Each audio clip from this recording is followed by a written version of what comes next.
The navigation display, ND, can present the pilots with a lot of useful data to assist in the safe operation of the aircraft.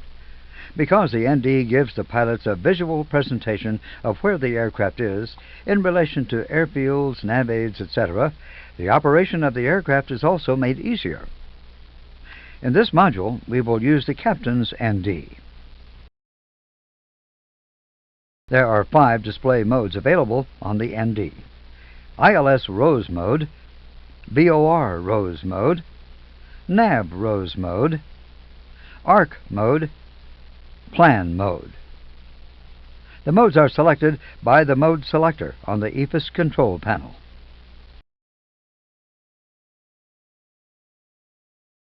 There are 3 basic navigation display modes. Rose, a 360-degree compass rose.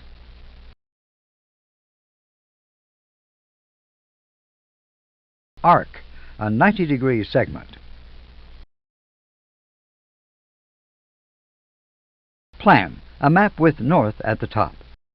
Before moving on to look at the individual modes, let's quickly look at some common information. The ground speed, GS, and the true airspeed, TAS, are displayed on the top left corner. Below the speed, the wind data is presented. Wind direction and speed from true north is presented numerically. An arrow shows the wind direction with respect to magnetic north. Here, the true wind is from 60 degrees at 52 knots.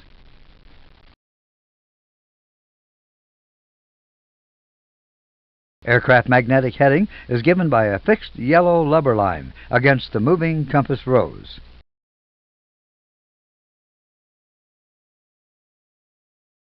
Selected heading or track is shown by a blue triangle or blue numbers if out of display range.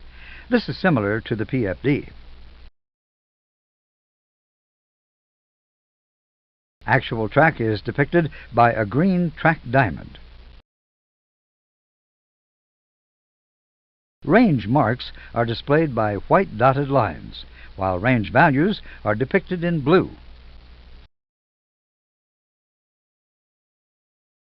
The display range can be adjusted using the range selector.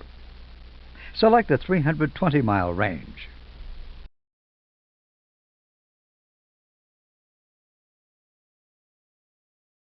You can now see more of your flight plan. The range values have changed accordingly. Let's study the ND individual modes. The Rose ILS mode is a raw data mode, providing standard localizer and glide slope deviation bars. Other information is displayed to assist you. An ILS course pointer, ILS information. Select the Rose VOR mode.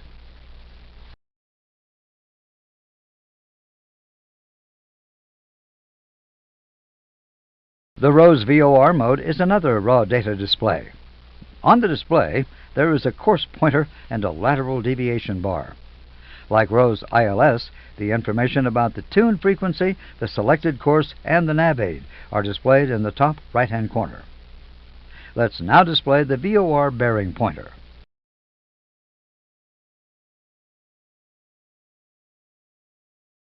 Notice that there is a white VOR bearing pointer and VOR information associated with the pointer. The number 1 pointer is represented by a single line. Let's change the selection on the EFIS control panel to display ADF1 instead of VOR1.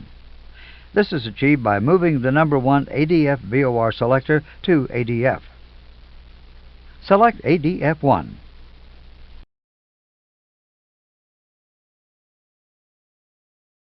The white VOR bearing pointer has been replaced by a green ADF bearing pointer. The VOR information on the bottom left of the display has been replaced by ADF1 information. Notice that the selection of the pointer has not removed the deviation information for VOR1. Notice the tiny underlined M beside the nav aid information, which indicates that the ADF has been manually tuned by the pilots. You will learn more about the nav aid selection in the navigation chapter. Next, we will look at the effect of turning on the VOR bearing pointers. The two white VOR bearing pointers are now visible. You have seen the two raw data displays. Now let's look at the rose nav display.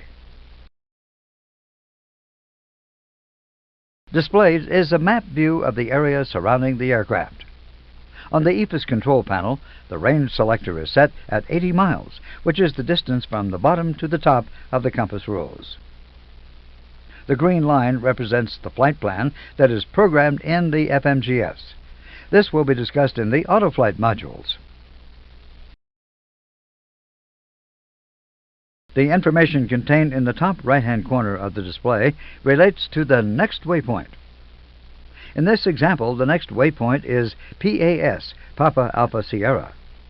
The information is track to waypoint, distance to go, estimated time to waypoint. The normal mode for the cruise phase is the ARC mode. Click on the forward arrow to select the ARC mode and a range of 160 nautical miles. ARC is the normal mode for cruise. Displayed is the ARC mode and a range of 160 nautical miles. Using the push buttons at the top of the EFIS control panel, additional information can be displayed. We'll discuss the constraint button first.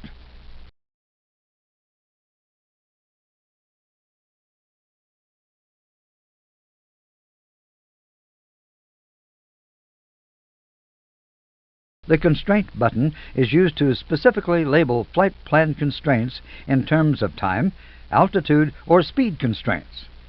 The particular point is always identified by a magenta circle, but the constraint button shows whatever restriction applies at that fix. In this example, note the magenta circle at the intersection Bravo, denoting a constraint. By pressing the constraint button, we can label the constraint. Press the constraint button.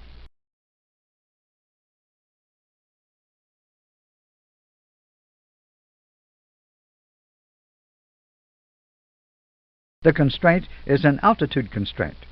In this case, we must cross Bravo intersection at flight level 180.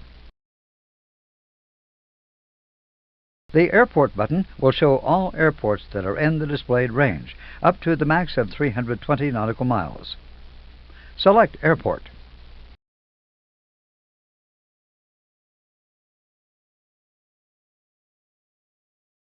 A green light illuminates in the push button. On the display, the airports contained in the aircraft's database and within the area are shown. This is a useful feature when considering diversions. Select NDB.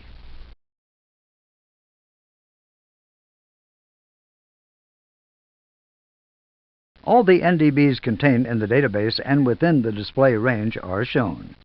Select VORD.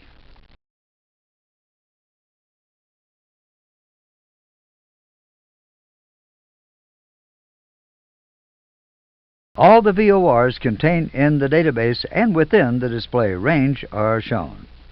Select Waypoint.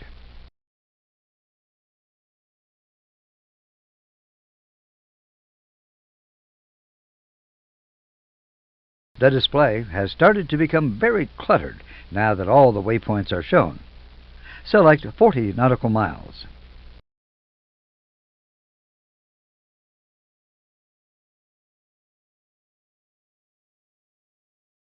As you can see, the display is a little less cluttered. Now let's look at the final display mode. Select Plan mode.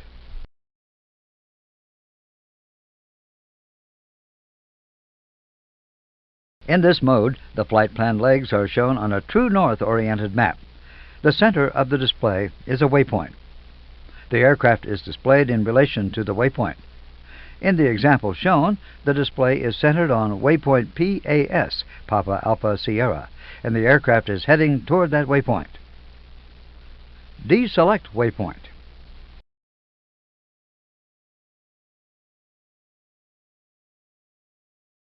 Now, let's increase the range to 320 miles. Select 320 nautical miles.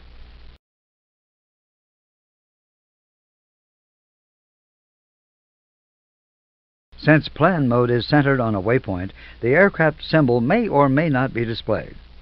To demonstrate this, we have shifted the display for you and centered it on the waypoint GEN. Notice that the aircraft symbol has moved toward the top of the display.